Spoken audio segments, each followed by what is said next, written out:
గతంలో డిప్యూటీ సర్పంచ్గా చేశారు. ఈరోజు మీ పేరు ప్రధానంగా వినిపిస్తుంది. ఒక మాజీ డిప్యూటీ సర్పంచ్గా ఉండి కూడా షాద్నగర్ కాన్స్టిట్యున్సీలోనే బెస్ట్ ఆఫ్ బెస్ట్గా వర్క్ చేసినటువంటి పేరు నాకు ఉంది.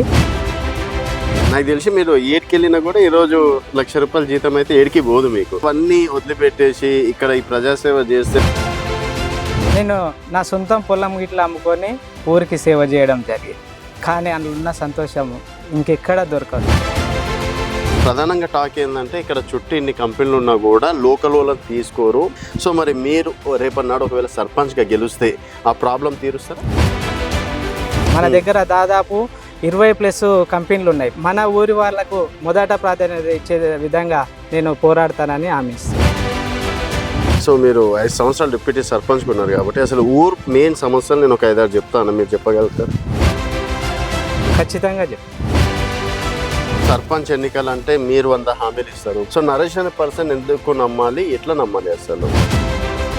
ఒక చదువుకున్న వ్యక్తిగా ఏమేమి ఉంటాయి, ఎలా వస్తుంది ఫండ్, దేనికి ఖర్చు చేయాలి అనేది ఒక ప్లాన్ తోటి చేసుకుంటా ముందుకు పోతే ఖచ్చితంగా ఎలాంటి పెద్ద సమస్య అయినా సరే పరిష్కరిస్తా. ఇంకా ఎలాంటి సమస్యలను ఉన్నా కానీ ఖచ్చితంగా పరిష్కరిస్తానంటే హామీస్తాను. ఇప్పటికీ నరేష్ని మా మనిషి అని, మా బిడ్డనే, మా తమ్ముడే, మాకు అన్ననే అనుకునేటోళ్ళు ఉన్నారు. ఇక్కడ నరేష్ అనే డిప్యూటీ సర్పంచ్ చేసిండు కదా, ఎట్లుంటాడు? మంచోడు. ఏం చేసిండు అంతగా? ఏం చేసినంటే మాకు ఇట్లా రోడ్ వేసిండు, యా పని చేయమంటే ఆ పని చేయించిండు, మంచిగా చేసిండు. మరి ఇప్పుడు కూడా గెలిపిస్తాం అనుకుంటున్నాం మేము. ఇక్కడ డిప్యూటీ సర్పంచ్ నరేష్ ఎలాంటి పనులు చేసిండు? పర్లేదు అతను మంచిగా ఎవరిని కనిపించినా మంచిగా పలకరిస్తాడు.